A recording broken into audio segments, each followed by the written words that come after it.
Yes, we're recording. All right, you guys, welcome to an episode of JT Wilde Live, music and interviews. Today I have one of my favorite people in the entire Patriot game. His name, he goes by Trump Lady, but today he's going by Will. So this is Will, the most amazing Patriot comedian that I've met in many, many years. How are you, brother? I'm doing great. It's a sunny day in California. We're gonna get out this boat, make the red wave happen, and all's good so far.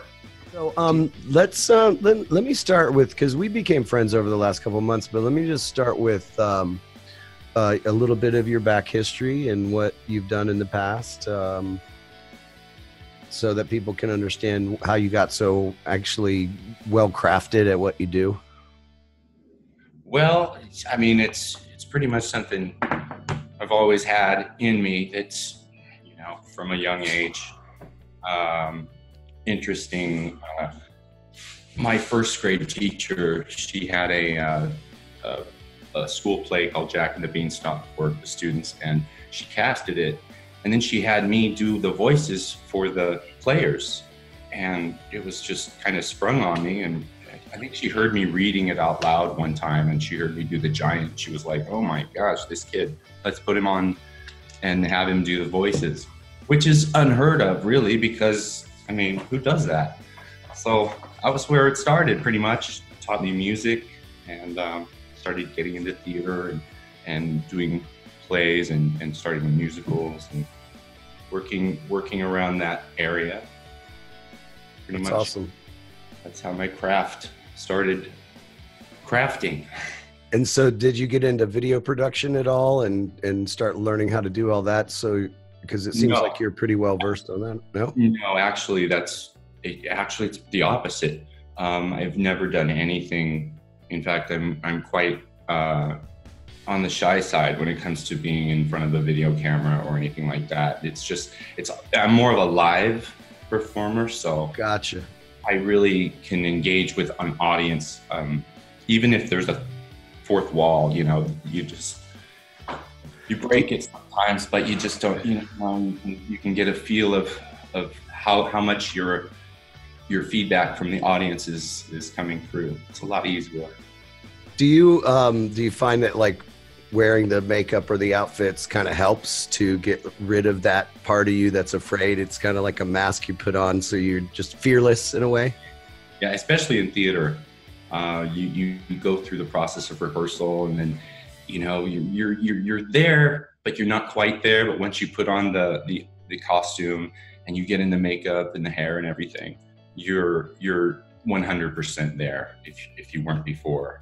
Definitely helps. Yeah, definitely. I have done that before. Like, you know, I had a character called Longo the Clown, and he was this bitter clown that yells at everybody in the audience, but he sings these beautiful love songs that, you know, like, where did they come from this creepy clown? So I did that a couple times, and I just loved it. I could see why Kiss loved putting the makeup on, because it's just fun to just not be yourself for a little while. Yeah. Oh, definitely. So how did you, basically, you've always kind of been a Republican, right? A kind of a conservative, or were you? Really not political. Never was into the political thing. Most of the time it was, you know, just doing my thing with music or acting, and kind of left politics out of it. I never voted for Obama. I mean, I was smart enough, I guess, to know that. What, so have you found yourself being, like, more patriotic than you've ever been in your life in the last year, let's say? I've always been patriotic, but as far as full tilt boogie, yeah. The minute that Trump announced, you know, that he was going to change this country for the better, which, you know, it's just an amazing moment for a lot of us. So that right there, it did a lot to me, you know, and socially as well, because I surely got the brunt of being a Trump supporter. right away. Right. So did you, because like me, the reason that I was so excited, at first Trump kind of worried me. I got to say, it kind of made me realize how, in a way, desperate we were to find leadership. But at the same time, obviously he grew on me. But did you find that really, I think him, just looking at his life, how you could see that he was more of a middle guy, like he would move our country and our government a little more into the middle. So in other words, where we were fiscally responsible or conservative, and we were socially, I even hate saying socially liberal, because that the word liberal just to me implies way off the charts, but at least socially common sense, social common sense should be, even though I feel like it has been already here. I mean, we've been very much working on our relationships between the different genders and the different races for many, many years before all of this stuff came along. So anyways, back to my question, which is, did you really kind of latch on to the middle ground that you were already in? Well, let me ask you a question. Did you watch The Apprentice at all? I loved it. I watched almost every episode. Yeah. Okay, cool. Let's see, there's been a long period of our history where we've heard that the only person that could save this country is a businessman. We've heard certain celebrities have said it. I believe Kurt Cobain said it. Said Donald Trump would someone like Donald Trump would say. I always wondered if that was true. If he really said. Then people do say that John Lennon had said something similar. So we're not really sure exactly where the quote came from, but maybe Cobain was a Lennon fan and he heard that quote from him, and I don't know. But when I watched The Apprentice, I have to admit that there was a few times where I did say to myself, boy, if this guy ever becomes president, that's going to be pretty scary. And that's just based on some of his decisions, which, I didn't agree with at the time. But the second that he announced his running, I mean, it was like a weight had been lifted. And it was a political weight, because I had kept myself out of politics for forever, and this was now I can embrace what's really going on, whereas before it was everyone believed Obama, everybody believed what the Democrats were selling, and there was just no way to get around it, no argument, that was laid in stone for 8 years now. I mean, yeah, it's a long time. So totally.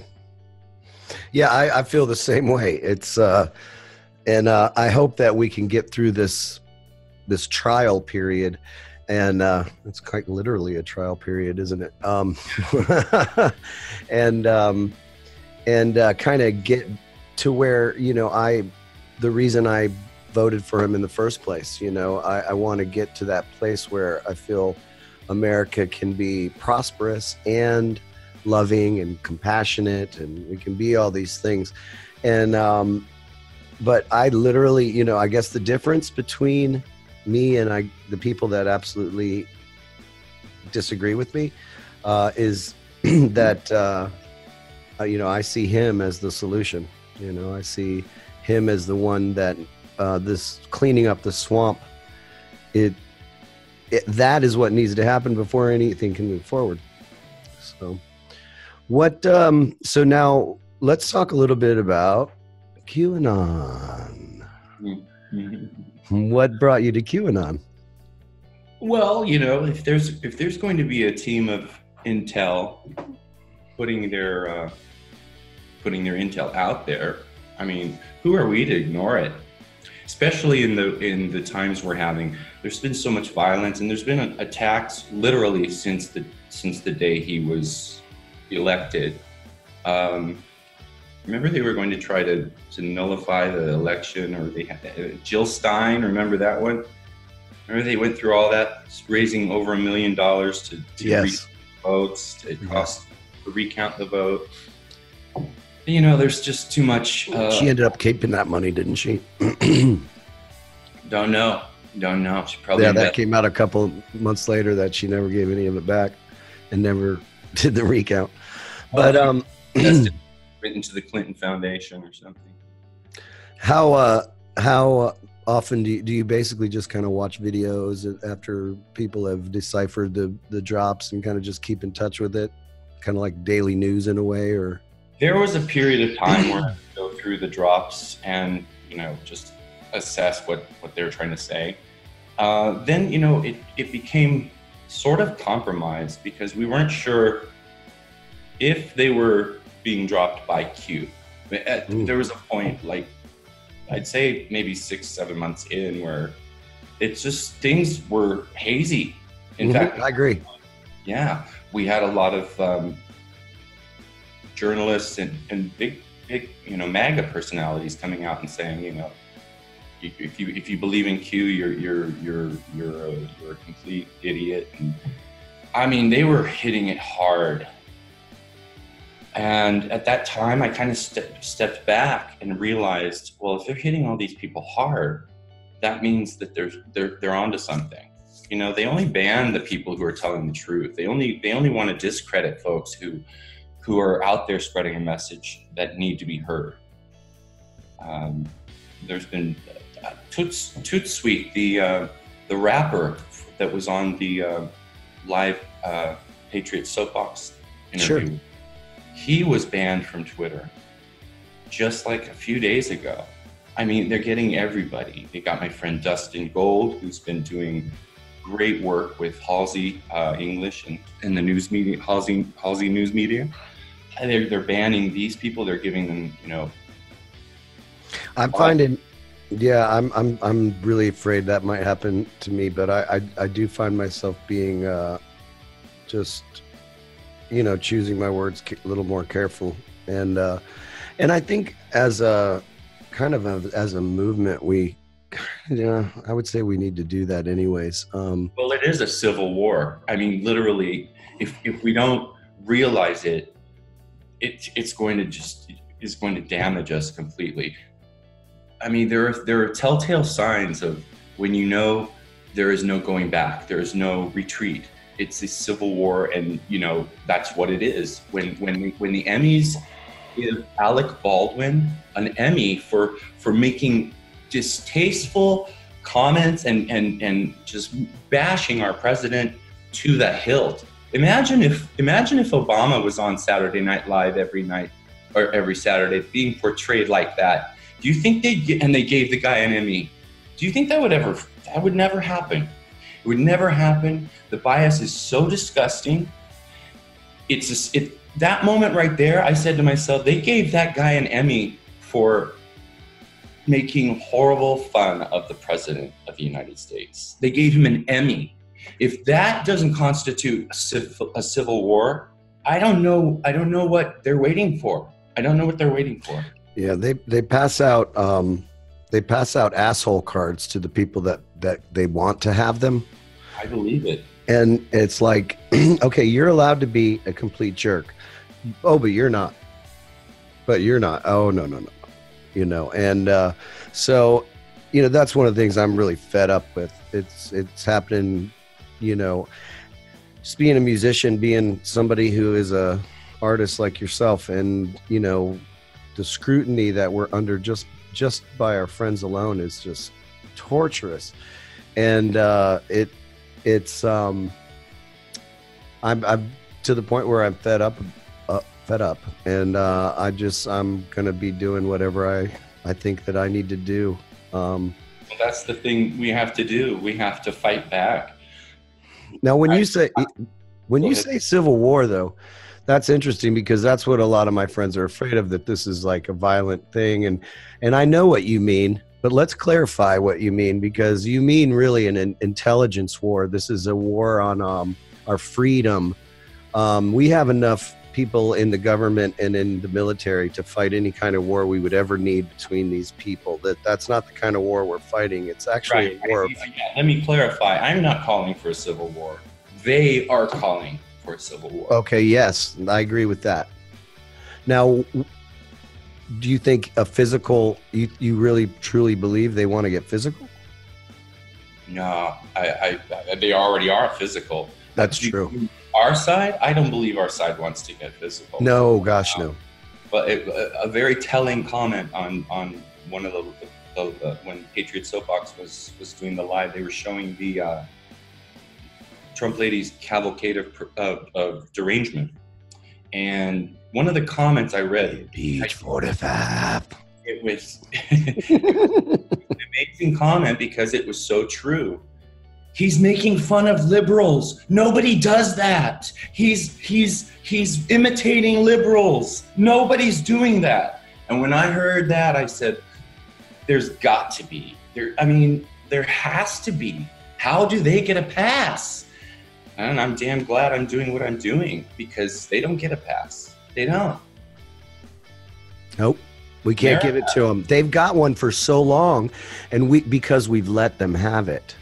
That's the only reason they have it, and now they're taking full advantage of it. And it's time for us to fight back. In fact, I just had a great idea. Why don't you, if you could do it on the fly, do an interview? Who is that CNN anchor you do so well? Wolf Blitzer? No, the lady. Rachel Maddow? Yeah, can you do an interview with the conspiracy theorist rock star JT Wilde as Rachel Maddow? I'm just playing with you, but that would be hilarious. Rockstar JT Wilde in studio. I really shouldn't do this. That was so good, though. That was really like I said earlier. The video thing. I mean, literally, Trump lady is the first time I started really acting for the camera, and that's why it's been so hard for me. It's because I'm still not getting it right, but it's the more I do it, the more comfortable I feel. And like, this is the third live stream I've ever done in my life on, or not live stream, but Yes. So it's really hard for me to just right at this moment just jump in to do. Sure. But you'll get better at that, because it's about comfort and confidence and things like that. See, it's interesting that you say these things, Will, because we've become friends. But when I first saw you, I got to tell you, I didn't even look. Maybe I was just an idiot, but I didn't look at the count on the videos. I just saw what you did, and I was like, this person's amazing. This is the funniest thing I've seen in so long. And I was like, everybody's got to know about this, or he must be famous already, And then when I saw you on Twitter, I was like, oh, I'm going to get Trump. And then you comment on I'm like, I really was like a fan. Like I looked at you as a star. I do. I still do. So I hope that, and it's interesting that you've only, really kind of begun this journey, and you're so good at it. And also that, I'm been pulling you onto these live shows and trying to get you out there. So the better you get at it and more comfortable you feel. I will say this though, but you're amazing at it. I mean, even that little snippet was amazing. It's just that comfort level, so you don't have to feel scripted. And I understand, a lot of people like to prepare for things and have a script so they know exactly. It's hard to wing things. I'm kind of a, me, I'm all in wing. I wing it out. I think it's a record issue. I mean, I have the same kind of problem. The minute I know, my brain knows that it's recording or it's going, it's almost like the brain just goes in all kinds of directions. Well, I can tell you from my experience, one of the reasons why is because you immediately feel like you have to get it right. And I have the same issue. I will sit there and play a song and I'll have to stop and hit record and stop and do it again because I'll in the middle, just my mind wanders. I don't get it right. Then I learned how to video edit, and that really helps. But at the same time, what I was going to say is sometimes just leave the camera on and just do it and do it and do it and just like it's not there and then just edit it up and but it does feel like a third person. I think it's that perfectionist thing. I'm sure you're a perfectionist like I am. So that kicks in and you're like, I got to get this right. And then you're thinking about that and you mess it up. Yeah. I mean, it's not perfectionist, but it's wanting to get it right because I think it's because we care a lot about who we're giving it to or who's. That's a good point. And we want equality, and it can drive us crazy if we don't get it the way we want it to be heard. So I totally understand that.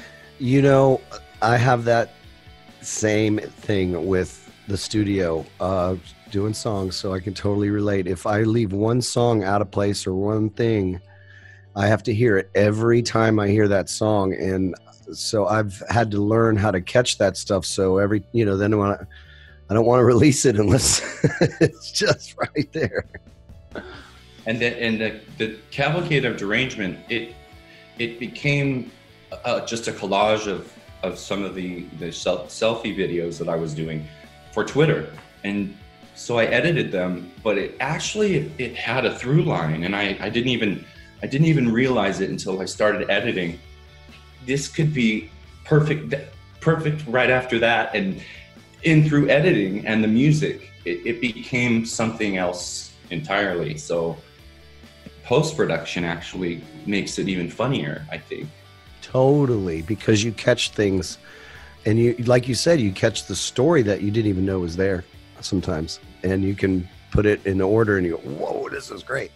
And so that's why I say just put it on, get a character and just go and get little snippets. Then you got 3 hours of that character, then you got 3 hours of this character. Then you could have 4 or 5 episodes just by splicing them together, have different topics that you're talking about. But I'm sorry, we're going into production now, aren't we? You know me, buddy, I'm always doing that. But I really enjoy it. I think everybody else would enjoy many episodes of that. That's a really great way to deliver the news each week as well. I know the makeup and everything is hard, so if there was a way to figure out, you could even just put the graphic of their face up and do their voices. I mean, people would love it. That is an idea. That's a really good idea. But they'd still understand it. I mean, it would still be effective.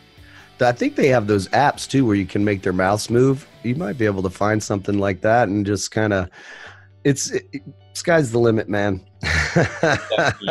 Definitely. And you're working on you have an album coming out, right?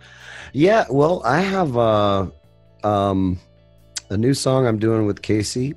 I have an album that is ready, that's been ready to release for, I'm not even joking you, 3 years, and I did not release it. And so this may be the perfect time to release it. And then I have a whole group of Patriot songs I'm going to work on. I really would like to do a GoFundMe or something where I could raise like a decent amount of money, like $20,000. I could do a 3 to 5 song EP and videos for all of them, and everybody, I could definitely, everybody that donated would be in on the live feeds to, making of everything. And it'd be a lot of fun, but I don't want to put myself into that kind of upper echelon of rock stars yet, but man, it's really cool to start to live my dream. That's one of the things about you as well, is I see a dreamer in you. I see a lot of talent, a lot of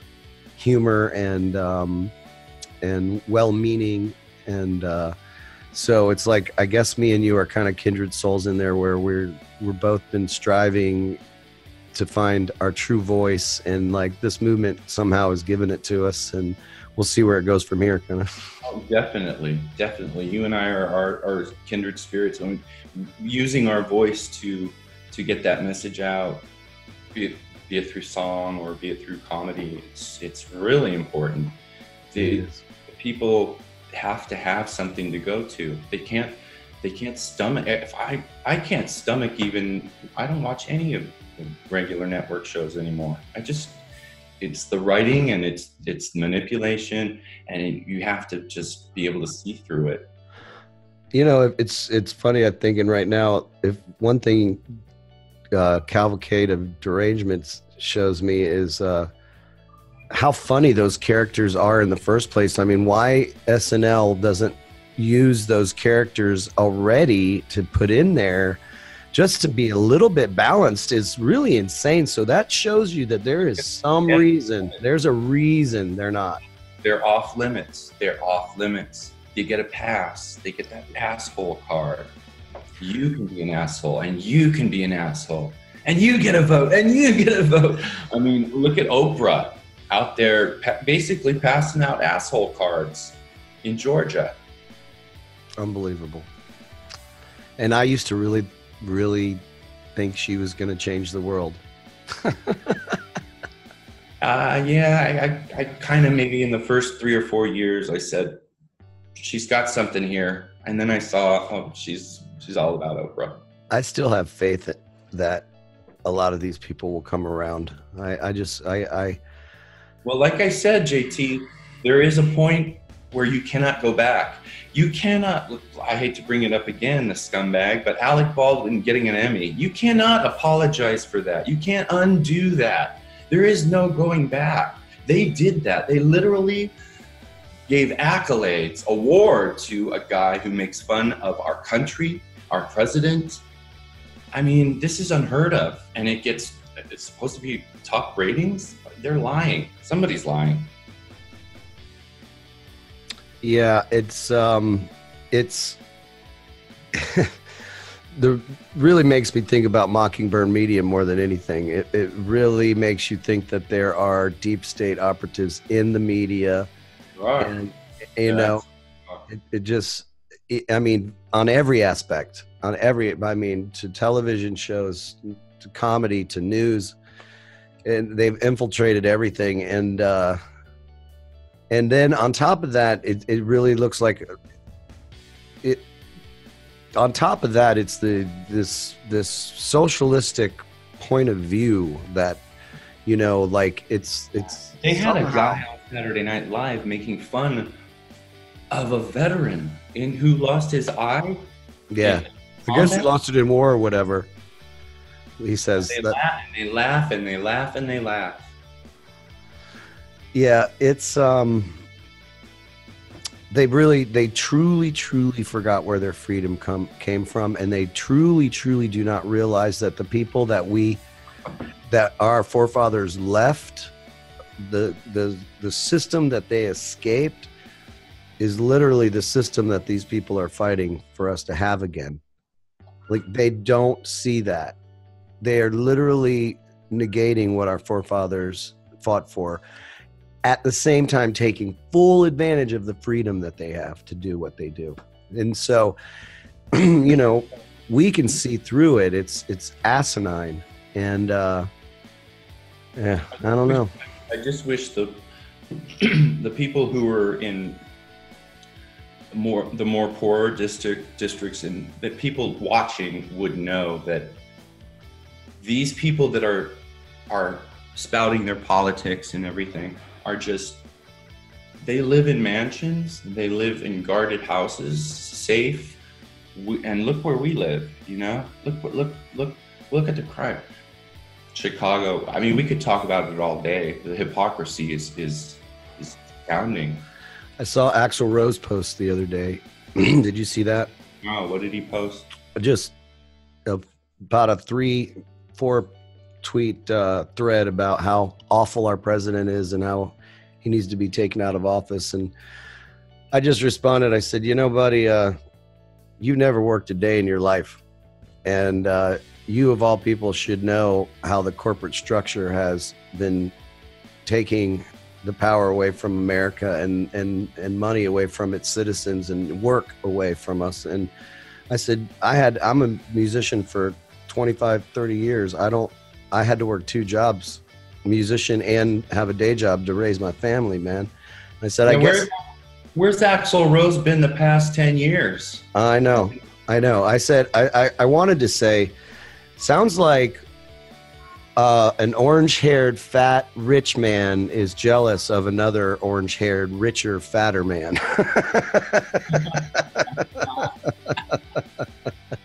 That's true. Like, it's unbelievable. He made a comeback so he could do this, so he could profess this hate for the president. This Guns N' Roses, I mean, didn't they just make some sort of big tour? They're coming back, like everything. Yeah, they did a tour. They made millions and millions of dollars. And now this. You know, well, he's using one of their songs at the rallies, and he was protesting that. And oh, so was Rihanna. Yeah, so you know that's cool because I got a whole bunch of songs he can use that are way better. Right on. But no, you know, I kind of get that part as an artist. If you don't want somebody to use something, you should have as far as licensing, I guess you should be able to have the freedom to decide that. I would say normally, sure, but if it's the president of the United States, maybe they could make an exception.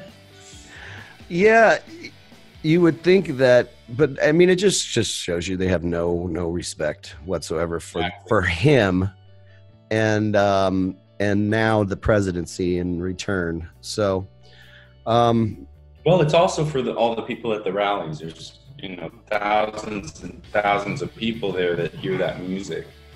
So they're basically they're pulling their music from them because of Donald Trump.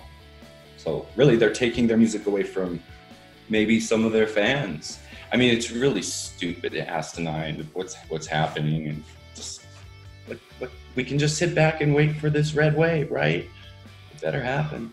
It better happen. So, where can people find you on all of these? You can find me on YouTube at Trump Lady. You can type it in all one word, Trump Lady, and it should come up right away. Or on Twitter at Real Trump Lady. And I'm also on BitChute, I think. Very cool. I just started a Patreon. I'm waiting to get approved. You should start a Patreon. I think that's a good way. But that means you'd have to give us more content on a constant basis, my friend. Absolutely. You think you can start committing to this? Into it, yeah. But the thing about Patreon with the Patreon is they've been screwing with some of the Patriots accounts too. Okay. Yeah, I know that Alex Jones has mentioned they took his down, or one of his friends. Yeah, so I'm not sure about all that until it actually there's an actual secure, like Twitter. We need a secure platform for social media that's not going to ban everybody for saying vote red. Yeah, or people are being banned off Twitter for calling out voter fraud. So I saw that. That's just unbelievable. Yeah, I guess that's now a conspiracy theory too. It's almost every single thing that Q touches on. They are trying to shadow ban. And that's one thing they can't touch though, JT. They can't touch Q. No, and you know what else is that literally, like General Flynn said, a digital army has been created. No longer, and think about, let's say I would guesstimate about 3 million Anons, at least, that are out there searching. They love finding out the truth and giving it to us. And then on top of that, there's probably 20 million people in America, and then worldwide, that are actually now woke up to the fact that nothing that happens, no false flags, nothing that happens in the media, first of all, surprises us, or second of all, that we will truly believe their side of the story. We're all actively finding out the truth, which has never happened. If you think about it, we have literally been under the spell of their narrative up until really now. There's never been anything like it, never in that we know of in our history. It's unbelievable. Exciting time, man.